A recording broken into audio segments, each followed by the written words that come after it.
Now, something that like completely blew my mind away was David Benavidez versus Zurdo Ramirez. Maybe I've heard of it, but I forgot it. But I was scrolling on like ESPN upcoming boxing events, and I scrolled past this event where May 3rd they have Benavidez going against Zurdo at Cruiserweight, and this completely like blew my mind away because this is going to be an exciting epic fight, a complete warrior fight, gladiators clashing, and I can't wait to see it.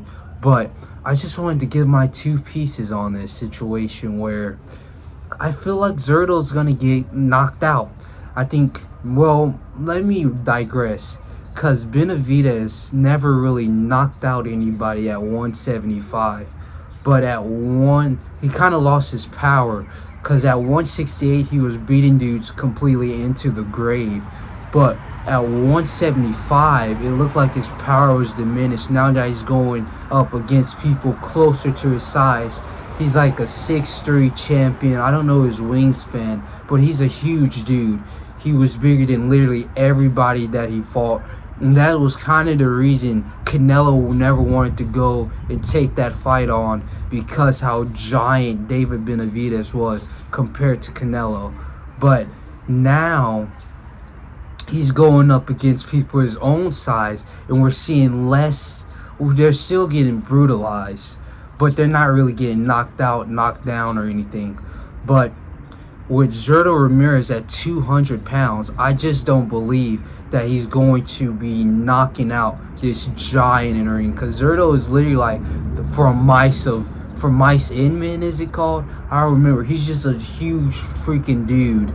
And I don't think that David Benavidez is going to start all of a sudden knocking people out at 200 if he's not doing it at 175. But I do believe he is going to brutalize Zurdo. Zurdo has this weird style where he's always pushing forward, his head is down, and he's just kind of swinging. And that's like David Benavidez's like X factor. If you're just coming at him, you just made his job so easy. You're not trying to jab and go around him. You're not trying to do anything. If you're just like rushing towards Zurdo or rushing towards Benavidez, it's going to be such an easy fight for him, because that's where he like excels in. When you're going at him, he's going to be able to take that punishment and completely lay like the biggest ass whooping that you have ever took in your life. And it's going to be it's going to be 12-round domination, but I feel like it's going to be a unanimous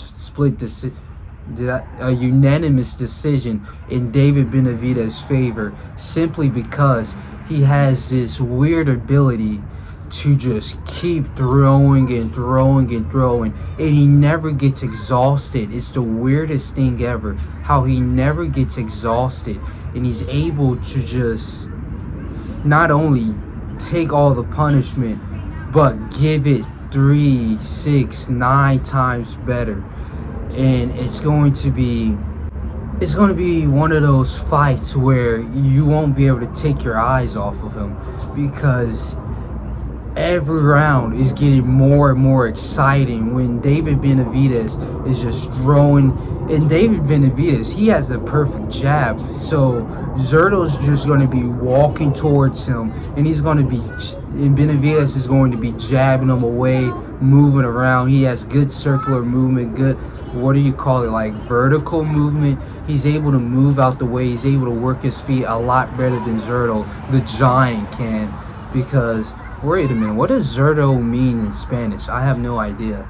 But he's going to be able to work around Zurdo, and Zurdo's like this very slow moving dude where if you're not right in front of him, he's not really going to be able to chase you down or anything.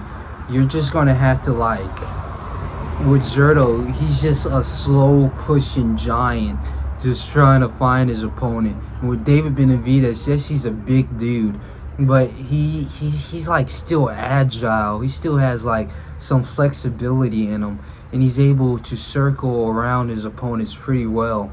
But that's kind of my take on this fight. David Benavidez by unanimous decision. And what more can I say?